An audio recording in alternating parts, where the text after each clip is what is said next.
फूटी महकिला रंग रसिया के निशा खरीला रे गुटा देहि तो से गला सजनी रे तुमर चाह बोले आमर चीनी सजनी रे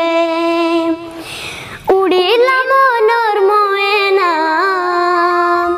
उड़िला मनर मयना तुमर बिना मुते लागुछे बना रे सांग नाई करी देव मना सजनी रे तुमर चाह बोले आमर चीनी सजनी रे हाय रे कजलपाती हाय रे कजलपाती मन खोजुछे चोरा पिरती रे